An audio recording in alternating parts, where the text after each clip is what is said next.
자, 두 번째로 휴가를 보겠습니다. 휴가가 뭐라고 했습니까? 청구를 해야지만 쉬는 날. 가만히 있으면 안 와요. 가만히 있으면 휴일은요, 가만히 있더라도 와요, 이게. 근데 휴가는 여러분들이 청구를 해야 돼요. 좀 멘탈을 갖추셔야 돼요, 이게요.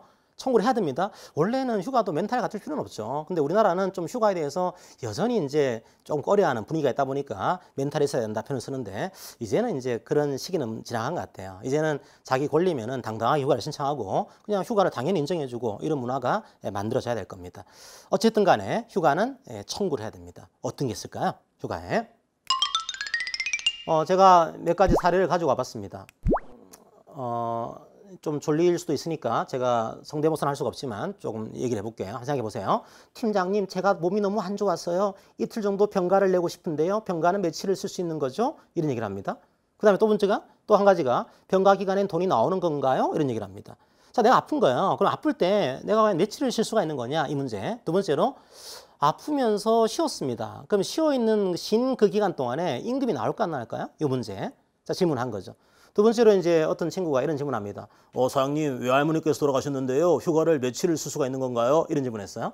누가 돌아가신 거죠? 혹은 누가 결혼을 한 거야. 그러면 내가 결혼했다. 혹은 누가 돌아가셨다. 그럼 휴가를 당연히 부여를 해야 될 겁니다. 그때 도대체 며칠의 휴가를 부여하는 걸까요? 이런 문제.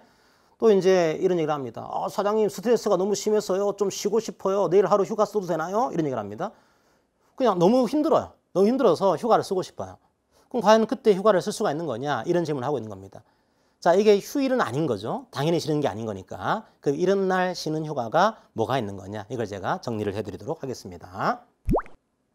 자, 휴가의 종류를 좀 보겠습니다. 휴일이 법정휴일이 있고 약정휴일이 있다고 했잖아요. 휴가도 마찬가지예요. 법으로 정해놓은 휴가가 있습니다. 이게 무슨 말인가 하면 이 휴가는 법으로 정해 있으니까 내가 신청하면 반드시 부여해야 돼요. 우리 회사는 그런 거 없어? 안 되는 겁니다. 법으로 돼 있으니까 이 휴가는 신청하게 되면 반드시 부여해야 되는 그런 휴가가 있습니다. 두 번째로 약정휴가가 있어요. 약정휴가는 뭔가 하면은 법에는 없어요, 이게요. 그래서 이 휴가는 며칠이 나오는 거지? 이거 알기 위해서는 아무리 근로기준법 뒤져봤자 이게 안 나옵니다. 우리 회사의 취업규칙, 사규, 우리 회사의 근로계약 이걸 보셔야 돼요. 그걸 봐야지만 알 수 있는 휴가, 그게 약정휴가입니다. 그럼 법정휴가에 뭐가 있을까요? 법정휴가에는 이제 여성에 대한 휴가가 많습니다. 일반적으로 출산휴가라든지 이제 출산했을 경우에 90일의 출산휴가를 부여한다 이런 것들, 혹은 유산하게 되면 유산휴가가 있다 이런 것들, 혹은 남편들도 배우자 출산휴가가 최근에 10일로 늘어났죠. 10일에 배우자 출산휴가가 또 있습니다. 또 생리휴가 또 부여가 되고 있어요. 이런 것들은 법적인 휴가입니다. 법으로 되어 있는 거예요. 이 휴가를 신청하게 되면 당연히 부여를 해야 됩니다. 자, 그런데 문제는 법으로 안 되는 휴가들이 몇 가지가 있습니다. 그 휴가 중에 하나가 경조휴가예요. 제가 결혼했다? 얼마를 쉬는 걸까요? 몰라요. 저한테 이거 질문하더라도 제가 알 수가 없습니다. 왜요? 법으로 안 나와 있어요. 그럼 어떻게 해야 되는 거예요? 회사의 사규를 보셔야 돼요.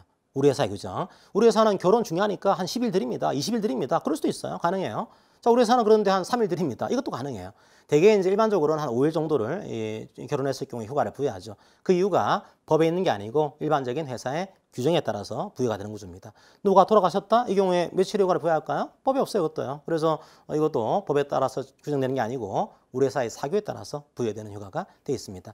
과거에는 그것 때문에 남녀 차별이 좀 있었습니다. 이게 예를 들면 이제 할아버지가 돌아가셨을 때랑 외할아버지가 돌아가셨을 때랑 휴가를 다르게 한 거예요. 당연히 남녀 차별이죠. 그런데 그 당시 회사에서는 약정휴가인 거니까 우리가 알아서 하겠다 이런 식으로 차별을 두고 있는 곳도 꽤 있었습니다. 이게 약정휴가의 그런 좀 한계가 되는 거예요. 두 번째로 병가. 병가가 가장 문제가 돼요, 이게요. 지금 그 코로나 사태도 있긴 하지만 보통 이런 말 하잖아요. 아플 땐 쉬세요 이렇게 하잖아요. 아플 땐 쉬세요. 그게 참 가슴 아픈 말이에요, 이게. 아플 때 쉬세요? 왜요? 아플 때 쉬라는 게 법으로 안 나와 있어요, 이게요. 법으로 아플 때 며칠을 쉴 수 있다. 이게 법이 없습니다. 그럼 어떻게 해야 되는 겁니까? 회사의 규정을 봐야 돼요. 그럼 경우에 따라서는 회사에 아플 때 쉬세요? 이 규정이 없어요. 없을 경우에는 못 쉬는 거예요. 그러니까 이게 우리가 아플 때 쉬세요라고 얘기를 하기 전에 과연 그에 대한 규정이 있는 것인지 이런 것들을 조금 우리가 검토를 해야 되는 이런 단계가 좀 필요합니다. 두 번째로 또 한 가지는 병가는 법이 없다 보니까 그러면 아픈데 쉬었습니다. 그날 돈이 나올까 안 나올까요? 그것도 모르는 거예요. 그것도요. 법이 없는 겁니다. 그래서 현재로서는 이런 코로나 시대를 지나가면서 우리 사회가 이 병가의 문제를 좀 고민을 해야 되는 이런 시기로 좀 들어간 겁니다. 이제 아플 때 어떻게 법적으로 보호해 줄 거냐, 아플 때 어떻게 법적으로 경제적인 그런 임금들을 부여해 줄 거냐, 이 내용들은 우리 사회가 앞으로 고민을 해야 될 그런 주제로 보시면 되겠습니다. 자, 뭐 기타 휴가도 나올 수 있습니다. 이거는 뭐 약정인 거니까 정할 수 있는 거예요. 우리 회사는 뭐 여름 휴가를 따로 드리겠습니다. 이렇게 할 수도 있고요. 겨울 휴가를 따로 드리겠습니다. 할 수도 있고요. 뭐 가을에 낙엽 밟는 휴가를 따로 드리겠습니다. 이것도 가능해요. 이거는 약정이니까 정하는 거에 따라서 얼마든지 휴가를 정하는 것은 가능합니다. 자, 그러면 이 휴가 중에서 여러분들이 가장 중요한 휴가는 연차 휴가가 될 겁니다. 그래서 다른 것들 생각하고 아마 나머지 것들은 직장 들어가시면은 상당히 많은 휴가들 보실 건데 이번 시간은 연차 휴가의 아주 기본적인 내용만 제가 소개를 해드리도록 하겠습니다. 연차가 중요합니다. 왜 중요할까요? 첫 번째로는요, 다른 휴가들은 다 목적이 있어야 돼요. 병가 아파야 돼요, 기본적으로. 경조휴가, 제가 결혼을 해야 되는 겁니다. 뭐 출산휴가, 아이를 출산을 하는 겁니다, 이게. 자, 신청할 때 내가 이것 때문에 씁니다라고 청구를 해야 돼요. 근데 여러분들이 연차를 쓰려고 합니다. 팀장님, 제가 좀 그런데요, 연차 쓰겠습니다. 그럼 팀장님이 이제 물어봅니다. 아니, 김용호 씨 왜 연차를 쓰려고 그래? 물어봐요. 그럼 뭐라고 답변하실래요? 이 연차휴가 쓰려고 하는데 뭐라고 여러분들이 연차휴가의 목적을 말씀을 하시겠습니까? 뭘까요? 연차휴가는 목적이 없어요. 연차휴가는 여러분들이 외로울 때, 눈물을 날 때, 슬플 때, 괴로울 때 다 쓸 수 있는 거. 이게 연차휴가입니다. 연차휴가는 굉장히 프라이버시가 중요한 목적이 필요 없는 휴가. 내가 좀 힘들 때, 스트레스 받을 때, 이럴 때 쓸 수 있는 건 그게 연차휴가예요. 굉장히 중요한 거죠. 모든 휴가 중에서 유일하게 목적이 필요 없는 휴가, 이게 연차휴가인 겁니다. 굉장히 중요한 겁니다. 자, 그런데 이 휴가에 약점이 하나 있습니다. 또 한 가지 약점이 뭐가 있는가 하면 5인 이상 사업장만 법적으로 부여가 됩니다. 만약에 우리 회사가 근로자 규모가 5인이 안 돼요. 그러면 이 휴가를 부여해야 될 법적인 의무는 없는 구조입니다. 그런 한계가 있는 거죠, 이게요. 그러니까 우리 회사 작아요. 작은 회사예요. 개인적으로 너무 힘들어요. 힘든데 연차휴가 쓰겠습니다. 근데 우리 회사는 5인이 안 돼요.